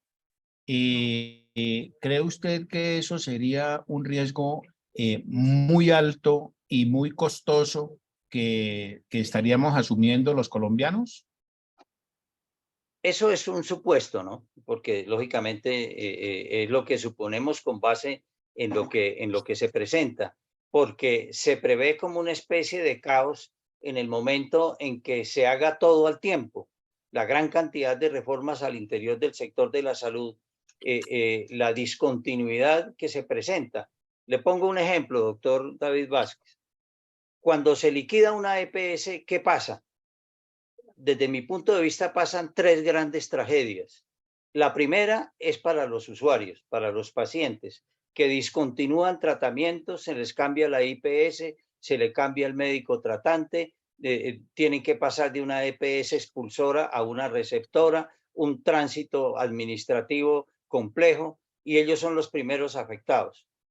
El segundo afectado son los hospitales públicos y las clínicas privadas, porque la EPS se va dejando deudas pendientes por pagar y eso afecta lógicamente la prestación del servicio. Y el tercer problema, cuando se liquida una EPS, son sus propios trabajadores, los trabajadores de la EPS que quedan desempleados. Eso cuando una EPS que se liquida, sume eso y multiplícalo por 27 simultáneamente, que se van a ir marchitando y liquidando. Eso pues prevé un caos, porque la ADRES no va a ser capaz de asumir todas esas funciones. Ya incluso la nueva EPS dice que ella no será capaz de asumir de la noche a la mañana 10 millones de afiliados por las EPS que se van a liquidar en el interregno inicial. Eso realmente sí preocupa y sí puede generar un caos en la atención en salud. Gracias. Como dice el poema Agarric, me deja, dijo el médico, perplejo. Bueno, vamos a darle la palabra a algunos colegas académicos que están pidiendo el uso de ella. Empecemos, si les parece, con el académico Germán Gamarra Hernández, expresidente saliente de la Academia Nacional de Medicina y una persona que conoce mucho este tema, además de los aspectos éticos, como presidente del Tribunal Nacional de Ética Médica que lo fue. Académico Germán Gamarra tiene la palabra. Muchas gracias. Muy interesante la presentación del doctor Redondo. Creo que nos ilustró y nos puso al día. Yo simplemente quiero hacer dos preguntas que de pronto las preguntas son más largas que las respuestas. Las respuestas pueden ser de sí o no. La primera pregunta, Germán comentó que lo más interesante que tiene el proyecto de ley es la atención primaria en salud y el enfoque territorial. La pregunta es, ¿esto se puede hacer sin una ley de reforma a la salud? ¿Sí o no? Y la segunda pregunta es, tratándose de un derecho fundamental como es la salud, ¿la ley debe tramitarse como ley ordinaria o como ley estatutaria? Gracias. La primera pregunta, sí se puede hacer directamente con base en la ley 1438 del año 2011, que precisamente define el contenido de su pregunta. Ahí está la respuesta y así lo hemos visto en acuerdos fundamentales. Y la segunda, hay una experiencia, si es ordinaria o es estatutaria. Y nosotros tenemos una experiencia que es la siguiente. Cuando en la ley 14, la ley 1164 de 2007, la ley de talento humano en salud, se introdujo la recertificación obligatoria en el artículo 18. Ese artículo fue demandado y fue demandado por la recertificación obligatoria. La Corte declaró inexequible el artículo, no la ley 1164 del artículo. Y la razón es porque la recertificación obligatoria toca el derecho fundamental al trabajo. Y como tocaba un derecho fundamental, dijo la Corte que tenía que ser tramitado como una ley estatutaria. Y por eso declaró inexequible la recertificación obligatoria. En este proyecto vuelve la recertificación, pero voluntaria. Entonces, la respuesta a su pregunta es, todos los artículos que toquen el derecho fundamental a la salud están en riesgo de ser declarados inexequibles porque requieren ley estatutaria en salud. Muchas gracias. Académico Jorge Felipe Ramírez, tiene la palabra. Gracias, David. Y primero, pues, nuevamente felicitar a doctor y académico Germán Redondo por esta clara, concisa exposición que, Germán, no te preocupes por el tiempo, en menos de una hora no se podía hacer. Yo creo que para todos fue un claro resumen de lo que ha sucedido en 30 años en la salud. Mi comentario y pregunta viene relacionado a algo que es muy polémico, pero voy a dar mis razones y argumentos por qué lo defiendo, que es todo lo que se llama la integración vertical. Mi punto de vista es que el 30% que actualmente se permite, yo creo que permite o da oportunidad para que el otro 70% de las EPS se puedan contratar con otras instituciones. Y básicamente este 30% está más concentrado en ciudades grandes, que es donde tiene la integración vertical. Y yo la veo muy bien que se puede hacer en los tres niveles, nivel 1, 2 y 3, pero pues con este proyecto solamente quieren dejarlo para el nivel 1, que es laboratorios clínicos, radiología y todo lo básico. Pero para mí la importancia de la integración vertical en los niveles 2 y 3 es que permite dos aspectos fundamentales para el afiliado a una EPS. Primero, que se sienta en su casa y que el servicio sea el mejor que se le pueda ofrecer. Y ese es uno de los aspectos que hacen que los usuarios de una EPS que tengan infraestructura vayan a ella.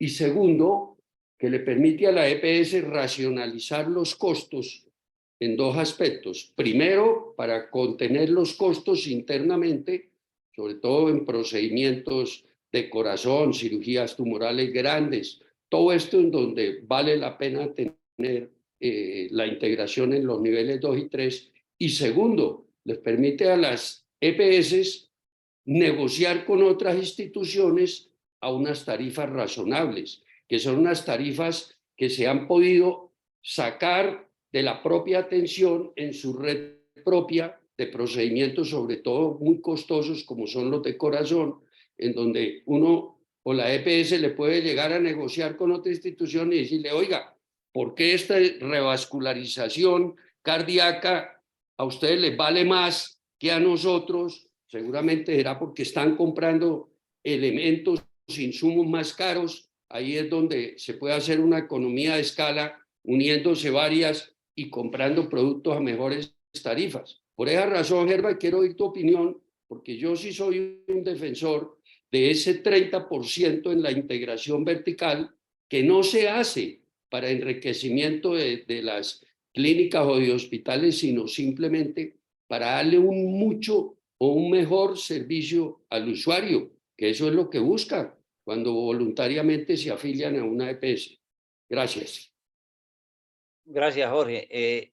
¿Cuáles son las razones por las cuales siempre se ha, dijéramos, criticado la integración vertical? Siempre se ha dicho que las EPS que tienen red propia y red externa privilegian el pago a su propia red antes que a la red externa. Y generalmente la red externa es la red hospitalaria pública y que siempre queda en el rezago en cuanto a prioridad en los pagos, pero que también hay diferencias en cuanto al sistema tarifario, que se le paga mejor y más oportunamente a su propia red, en tanto que demora a la red externa. En el proyecto fíjense usted, doctor Ramírez, si está de acuerdo conmigo, que si se hace las redes integrales e integradas de servicios de salud de primero, segundo y tercer nivel de complejidad, la integración vertical de suyo termina, porque ya se constituye una red integral. Significa que es resolutiva desde lo más sencillo hasta lo más complejo. E integrada significa que está bajo una sola administración, una sola cuenta de cobro, una sola autorización. El paciente pasa del primero al segundo nivel o al tercer nivel, así como si pasara del primero al segundo piso del mismo hospital. Eso es la gran fortaleza de las redes integrales e integradas de servicios de salud. Y como las EPS no podrán tener sus propias redes, pues de suyo se acabaría la red, la integración vertical.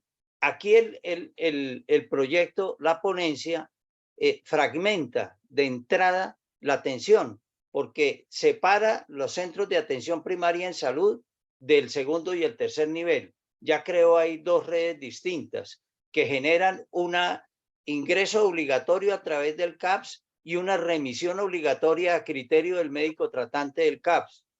Eso es lo que han señalado algunos como afectación a dos principios.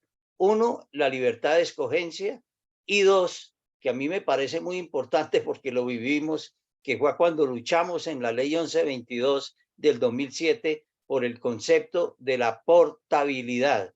La portabilidad es un principio básico de la seguridad social. Recuerden ustedes que la seguridad social sigue al individuo como su sombra, sin límites de municipio, barrio, departamento o nación. Entonces, las EPS, hoy yo me afilio a una EPS en Bogotá y mañana estoy en Cartagena y tengo una contingencia en salud, la misma EPS me atiende. En tanto que con la reforma me adscribo a un centro de atención primaria en salud. Y si me voy para Cartagena, me toca buscar el centro de atención primaria en salud más cercano para volverme a escribir mientras estoy en Cartagena. Eso afecta al principio de portabilidad y no lo solucionan en la ponencia. Gracias. Muchas gracias. Quisiera intervenir, un segundo. Adelante, corto. académico Fernando Sánchez, adelante. Gracias. En primer término, pues felicitar al académico Redondo.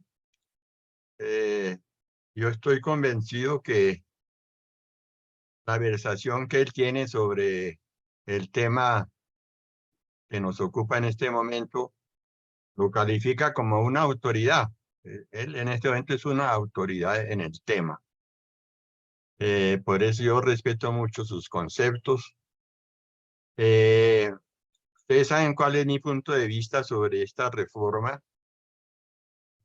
Yo creo que el proyecto 339 es el proyecto oficial. No conduce, como se quiere hacer creer, a una reforma estructural del sistema de salud. Esto no es reformar la estructura del sistema de salud. La estructura del sistema de salud lo reformó la ley 1751. Entonces, lo que se está esperando es que el Congreso promulgue una ley o lleve adelante el estudio de una ley ordinaria, reglamentaria de la ley 1751.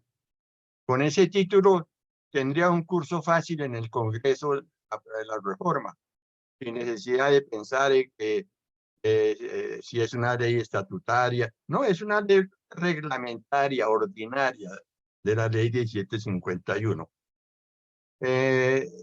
Tendremos ocasión, doctor Redondo, de hablar sobre algunos temas que me dejan preocupado, pero en particular uno.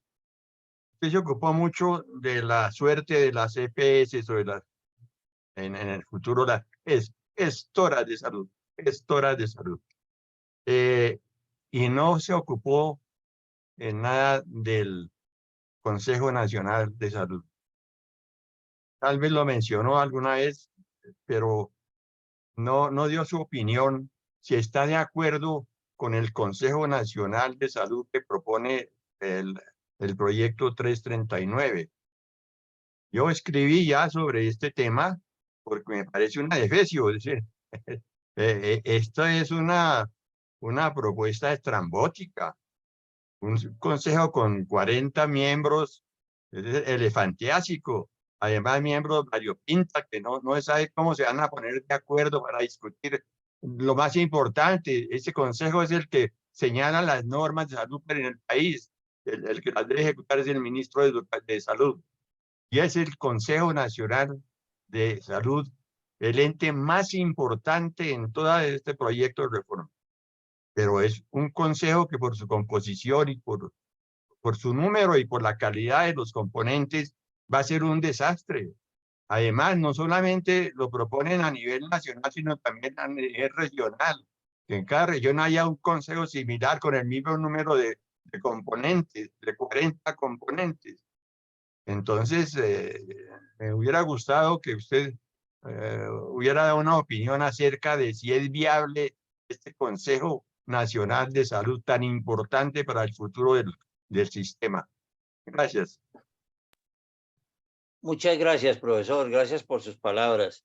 Me da usted la oportunidad de referirme al Consejo Nacional de Seguridad Social en Salud, del cual yo formé parte durante 10 años. El consejo que propone el proyecto original 339 es efectivamente de 40 personas. 40 personas en la cual hay gran cantidad de participación de personas que por su naturaleza no conocen a profundidad el propio sistema. Incluso el gobierno está en minoría. El gobierno solamente tiene 5 representantes. Eso hace inconveniente el tramitar muchos proyectos. Parte de la razón por la cual Juan Luis Londoño de la Cuesta optó en la ley 1122 que tantas veces he mencionado en liquidar el Consejo Nacional de Seguridad Social y constituir la CRES, la Comisión de Regulación en Salud, en ese proyecto de ley 1122 o en la ley 1122, era porque él decía que le costaba trabajo pasar algunos de sus proyectos, porque allí se debatía ampliamente, pero había técnicos expertos en todos los campos. Aquí no, aquí es muy diverso y ciertamente 40 personas hacen una asamblea enorme. difícil de promover y mantiene funciones. El proyecto, la ponencia para primer debate modifica el Consejo Nacional de Salud. ¿En qué lo modifica? Primero, ya no tomará decisiones, ya no es vinculante, lo vuelve simplemente como un aparato asesor, lo cual a mí me parece que es negativo porque se convierte en un convidado de piedra. Recuerden ustedes que Alejandro Gaviria hizo un Consejo Nacional de Salud como asesor y que nunca convocó, o si lo convocó no trascendió. Si no tiene funciones vinculantes, realmente su razón de ser se pierde. En la ponencia mantienen los 5 representantes del gobierno, pero reducen el número de participantes de los otros estamentos. En la ponencia original no aparecían las EPS como miembros del Consejo Nacional de Salud. En la ponencia da a entender que sí, pero no dice claramente que sí van a estar. Se reduce el número, pero dejan al Ministerio de Salud para que organice y reglamente todo lo atinente al Consejo Nacional de Salud. Por eso digo yo que le quitaron muchas facultades extraordinarias al presidente, pero le dejaron facultades reglamentarias al Ministerio de Salud y Protección Social. Y pues eso deja muchos interrogantes sin respuesta todavía. Muchas gracias, académico Gracias, Germán Redondo, y gracias. gracias, maestro. Muchas gracias, maestro, por su intervención. Veo que los académicos hemos estado muy activos. Todos los que hemos intervenido han sido académicos.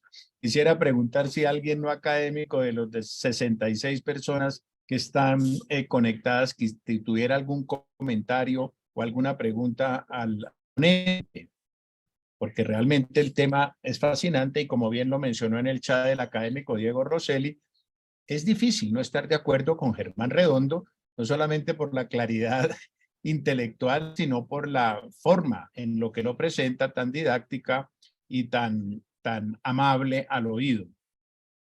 Decía académico Germán Redondo que con la ley 1438 del 2011 y la ley estatutaria del 2015 era suficiente. ¿Es suficiente? Sí, yo creería que para los primeros capítulos de la ponencia, hoy nos toca hablar ya de la ponencia más que del proyecto original, porque Sí. la ponencia es lo que está en discusión,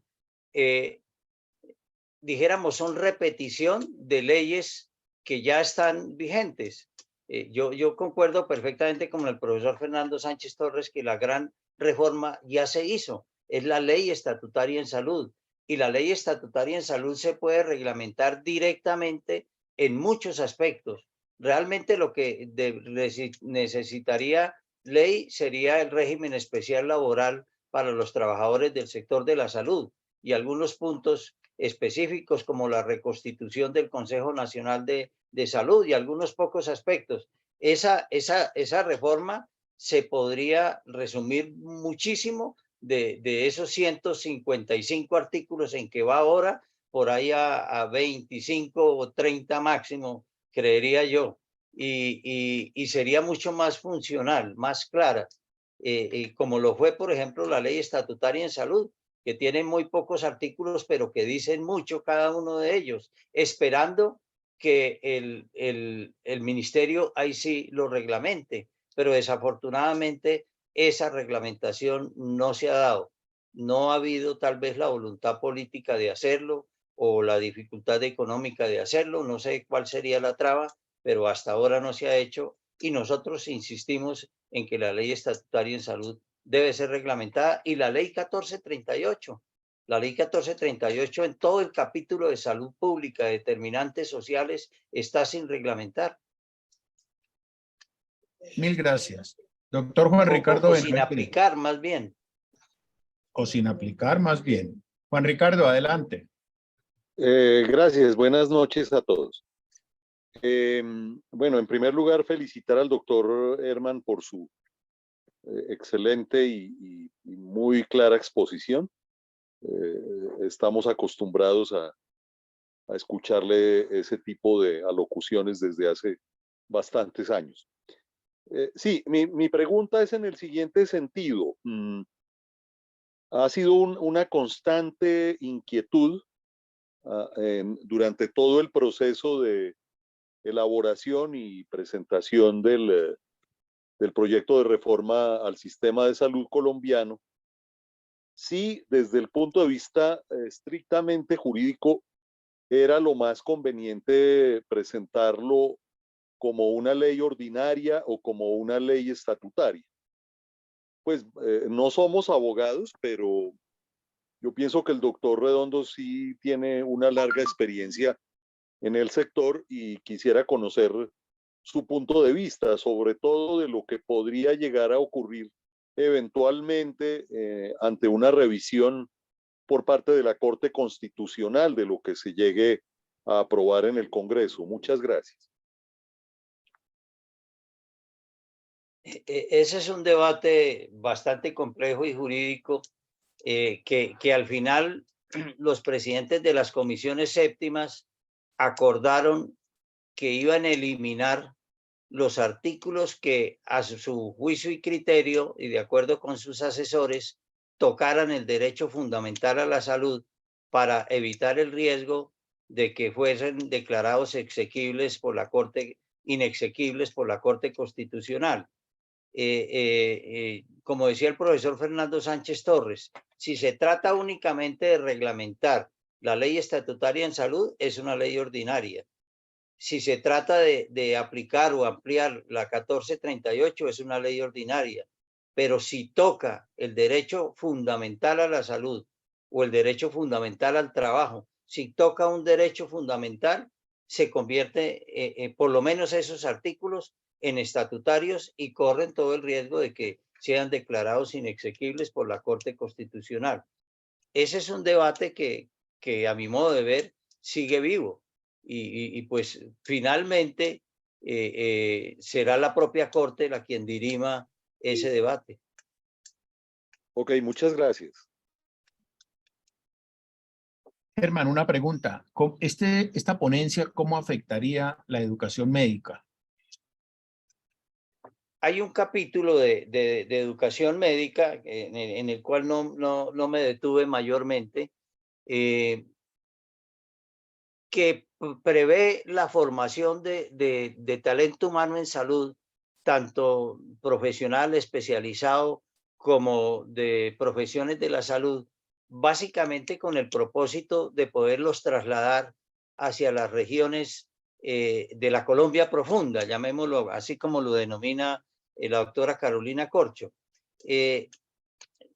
Sin embargo, en eso nosotros hemos señalado lo siguiente, y muy válida la pregunta.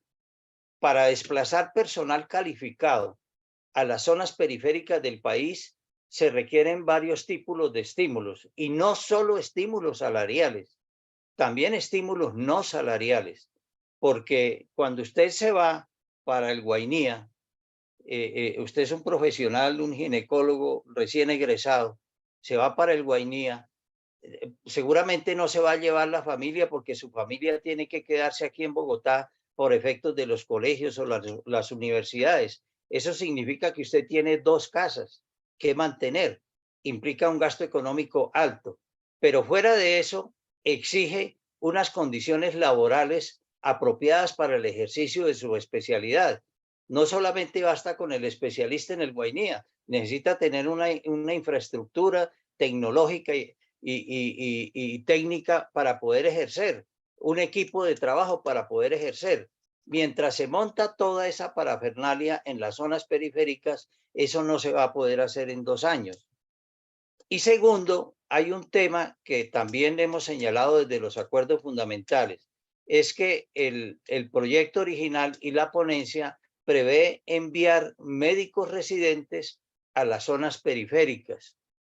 El médico residente es alguien que está en formación, es una persona que paga una matrícula y muchas veces una matrícula bastante costosa y por tanto es un discente y esa persona tiene que estar bajo supervisión permanente de un docente para que vaya haciéndole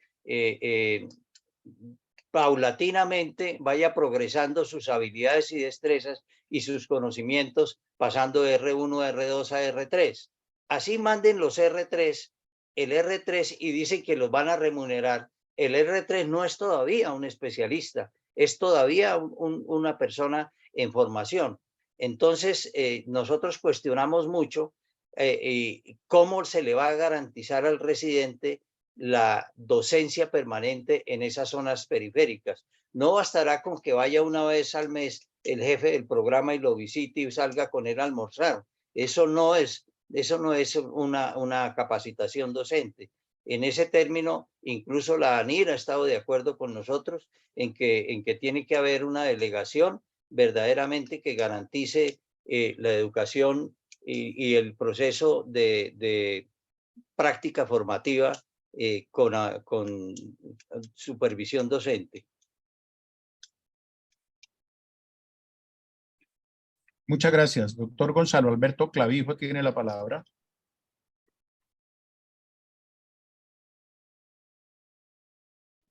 Doctor Clavijo.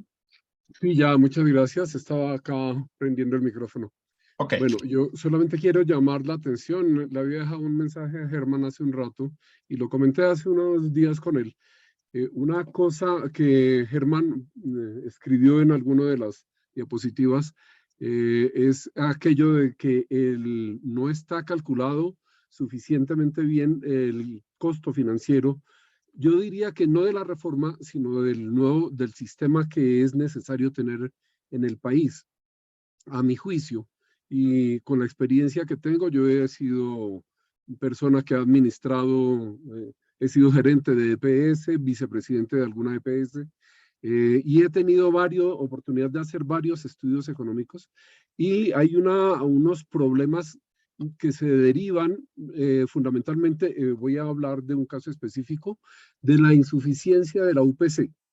Y la insuficiencia de la UPC ha llevado en muchas ocasiones a que se nieguen servicios.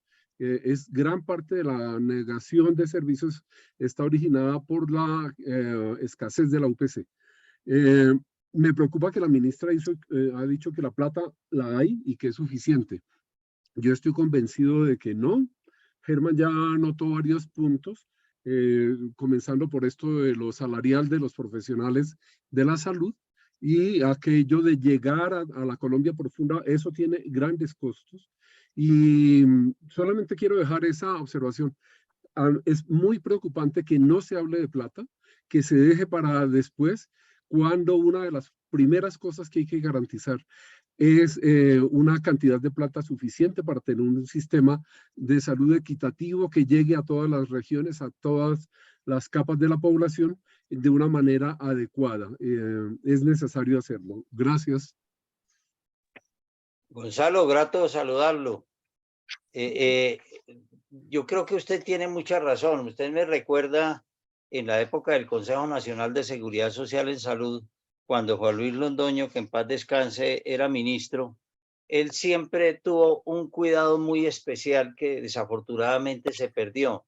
Y es que cada actividad, intervención, procedimiento, insumo o medicamento que ingresara al plan obligatorio de salud tenía que tener su equivalente en la UPC. Es decir, si ingresaba un medicamento nuevo, ese medicamento pesaba en la UPC el 0.001 y en ese porcentaje se incrementaba la UPC. Cada actividad de intervención o procedimiento tenía que estar costeada y representada en la UPC para garantizar la suficiencia de la UPC. Con él, por ejemplo, en las épocas del Seguro Social que usted recuerda, nosotros señalábamos que el Seguro Social concentraba enfermos con patologías de alto costo y que por tanto debía tener una UPC diferencial. Eso dio pie a que la UPC se desagregara y la UPC hoy en día pondera el número de pacientes con mayor riesgo de enfermar y morir y separa a los menores de 1 año, los menores de 5, los mayores de 60, los mayores de 65 y a cada uno le asigna una UPC diferencial.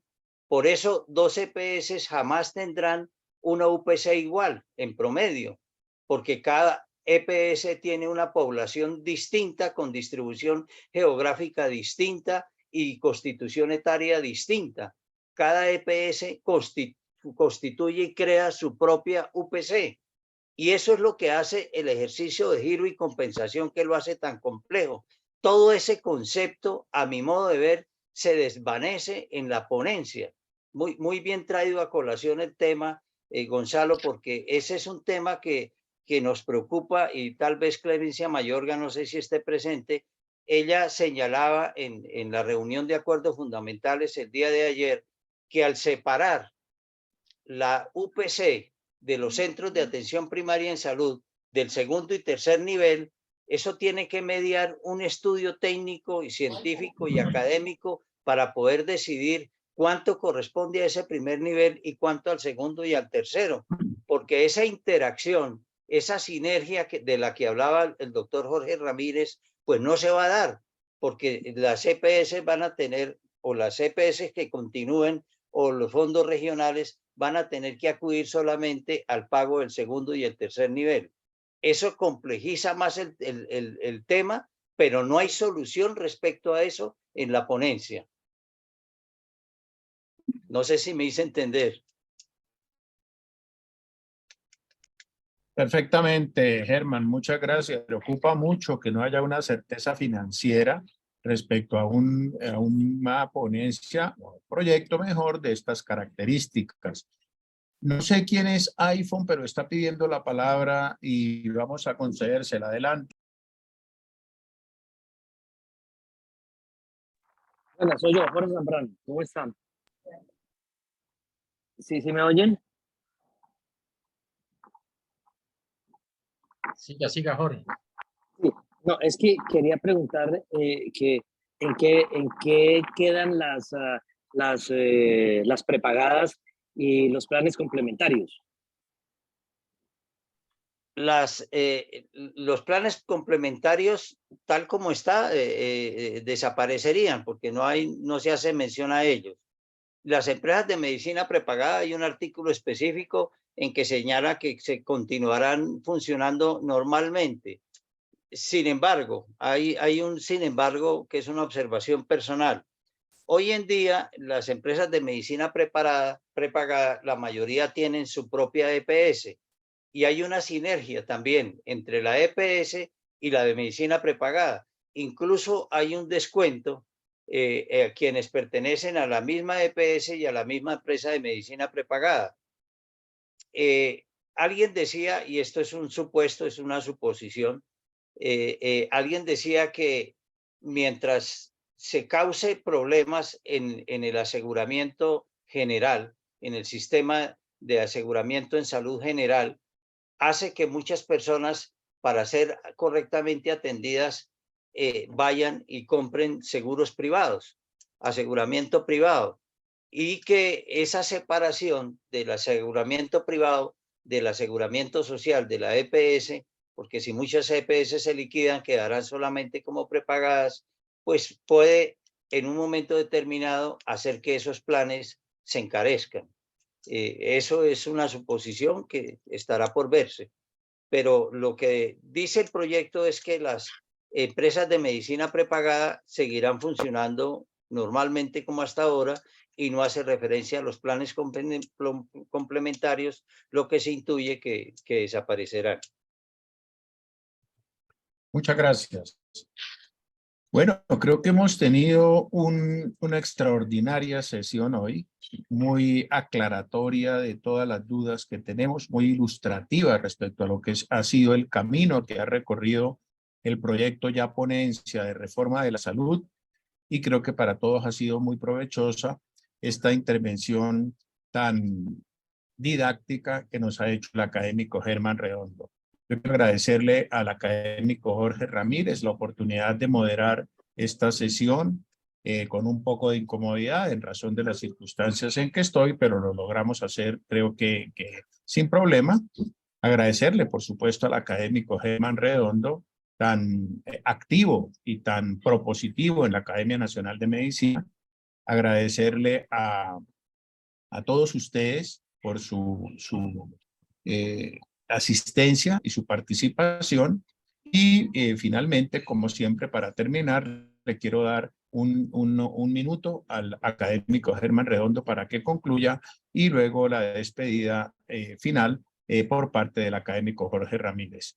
Germán, mil gracias por aceptar esta invitación y adelante con todos tus estudios, análisis, comentarios y aportes que nos haces. No, agradecer nuevamente a Jorge y al doctor Aguad por esta oportunidad y sobre todo agradecerle a Jorge que haya tenido en cuenta hacerle seguimiento. Ya van varios programas en esta red cultural y científica que él ha constituido en buena hora y que ha venido tratando este tema en varios episodios. Hemos escuchado a varios expertos en este tema y le hemos hecho seguimiento y creo que ha sido muy constructivo para aportar, dijéramos, en las inquietudes que hemos venido generando. Próximamente esperamos sacar un nuevo comunicado y si es posible, pues seguir reuniéndonos con los presidentes de las comisiones séptimas y con la señora ministra, si hay oportunidad, para plantearles estas inquietudes que esperemos que tengan eco. Muchas gracias a todos y a todas. Muy amables. No, pues ya para cerrar, nuevamente agradecerle a los académicos Germán Redondo y David Vázquez por el apoyo en esta excelente reunión. Como dijo Germán Redondo, ya van, si no estoy mal, 4 reuniones con este tema sobre la salud y seguramente nos faltarán 3 más, porque es un tema de tanta actualidad que debemos de seguir buscando los espacios para generar estas sanas discusiones. Y para todos aquellos que quieran tener la grabación completa de esta reunión de hoy, mañana yo creo que entre 9 y 10 de la mañana ya la tengo y la puedo distribuir porque sí vale la pena que en diferentes núcleos de médicos, de instituciones de salud, tengan la oportunidad de oírla completa porque no se hace ningún recorte, sino desde el primer momento en que saludamos hasta ahorita que terminemos, así queda grabada. Y aprovecho, como es nuestra costumbre, para invitarlos a la reunión número 157, que será exactamente de hoy en 8 días, el 18 de abril, con un tema que también considero que a nivel mundial es muy importante y lo hemos denominado el regreso del dragón, que no es más que el regreso de China al escenario mundial, algo al que tenemos que abrir mucho los ojos. Durante 400 años podemos decir que el occidente ha dominado el mundo. Antes lo había hecho el Oriente, específicamente con China y algo de Japón. Estos últimos 400 años le ha correspondido Europa y Norteamérica y se nos vino el dragón nuevamente y por eso una de las personas que más sabe esto, porque ha estado en 4 reuniones también con nosotros, Alan Catey, desde Quito, Ecuador, nos va a hablar de este tema y nos va a hacer la moderación José Luis Ramírez, quien es mi hermano y nos acompaña desde Washington. Él es el asesor para temas políticos del secretario general de la OEA, el señor Luis Almagro.